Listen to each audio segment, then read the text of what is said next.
Right, let's sweep into the fascinating world of the besom, or, as it's more commonly known, the witch's broom. Whether it's for spring cleaning, spell casting, or a bit of alleged flying, the broom has long been linked to witchcraft. Modern media has only strengthened this association, from the flying broomsticks of Harry Potter to Agatha's antics in Agatha All Along, and its role in folk magic and folklore is eyebrow-raising indeed. Before modern cleaning tools, people used simple, sweeping bundles made from twigs and leafy branches. These early besoms were practical and set the stage for the refined broomsticks we know today. Brooms, as household tools, were often made from materials readily available in nature. Birch and hazel were popular choices in Britain, with hazel tied to wisdom and protection in folklore, and birch celebrated for its purifying properties. Bristles were fashioned from straw, heather, twigs, or even the broom shrub itself.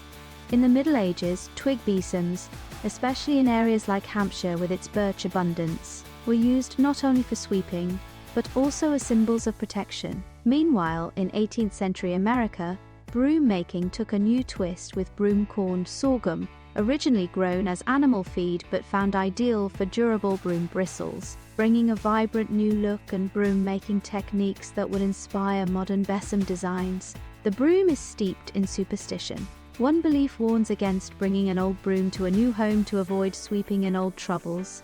Traditionally, a new broom as a housewarming gift was thought to bring good fortune, making it a common gift for newlyweds and new homeowners alike.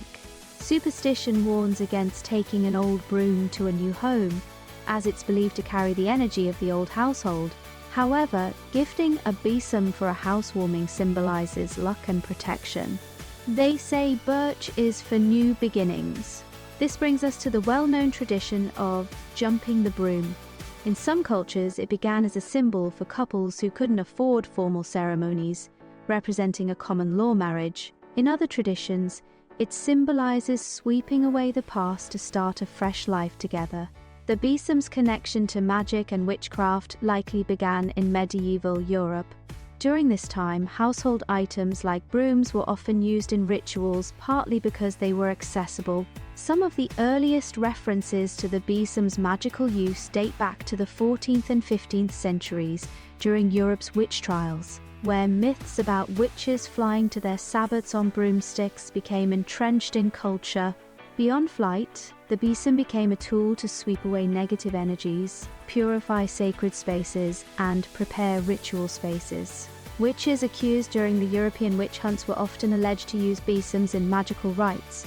Alice Keitler, a wealthy 14th century Irish woman accused of witchcraft, faced accusations of sweeping neighbors' doorsteps, symbolically sweeping away their good fortune. Then there's the famous flying ointment law.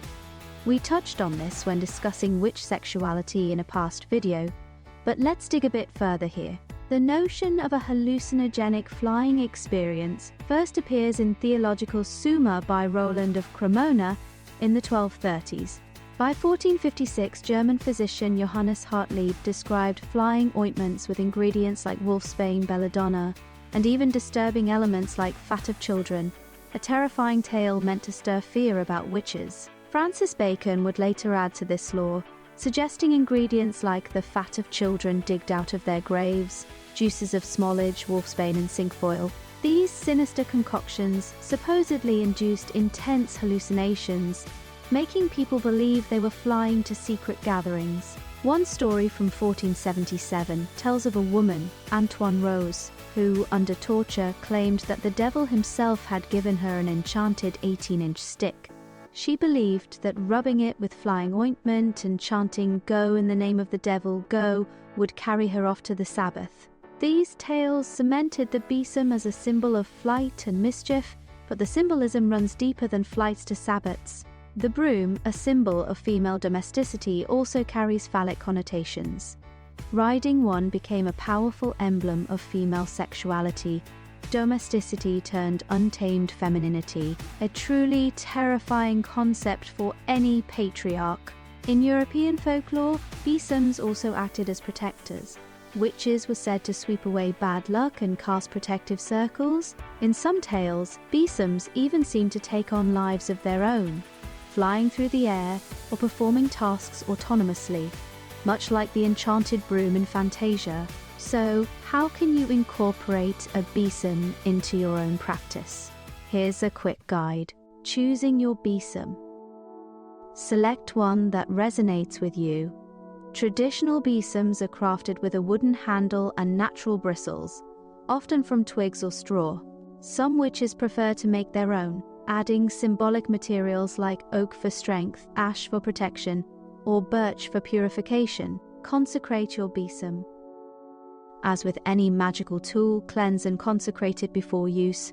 Pass it through cleansing incense smoke, sprinkle it with salt water, or hold it under the full moon to set your intentions using your besom. To sweep away negative energy, gently sweep your floor or symbolically sweep the air around you. Start at the back of your home and work to the front, sweeping negativity out the door. Use it to cast circles by walking clockwise, visualizing a protective boundary. Sweep the area before a ritual to remove lingering energies. You might also use it in fertility rites, for house blessings, or even as a protective charm by hanging it above your door. Storing your besom. Store your besom respectfully. Hang it above your door or near your altar, or wrap it in cloth if stored away to keep its energy safe. Making your own besom can be a meaningful project. Choose a stick or branch that feels strong, and gather bristles from twigs, straw, or herbs like rosemary or lavender, which add their own magical properties. Bind the bristles to the handle with twine, ribbon, or cord, and you have a personal tool for your practice. The shape and size matter too. A small handheld besom is ideal for altar work, while a full-sized broom can sweep large areas or outdoor spaces. Choose what feels like an extension of your energy, resonating with your practice and intentions. More folklore? Laying a broom across the threshold on New Year's Day is thought to ward off evil spirits. Standing your broom upright behind a door might encourage overstaying guests to leave. And here's an interesting superstition. Leaving a broom on the bed is said to sweep away fertility, while a broom under the bed is believed to sweep away bad dreams. Have you ever used a besom in your practice? What's your favorite broom superstition or spell? The besom is more than just a tool, it's a symbol of cleansing, protection, and transformation. Whether it's a traditional broom, a handmade besom, or a DIY creation, the besom's magic lies in its connection to you and your practice. Drop your questions, tips, or stories about besoms in the comments below. And don't forget to like, subscribe, and hit that notification bell for more enchanting episodes. Until next time, stay magical.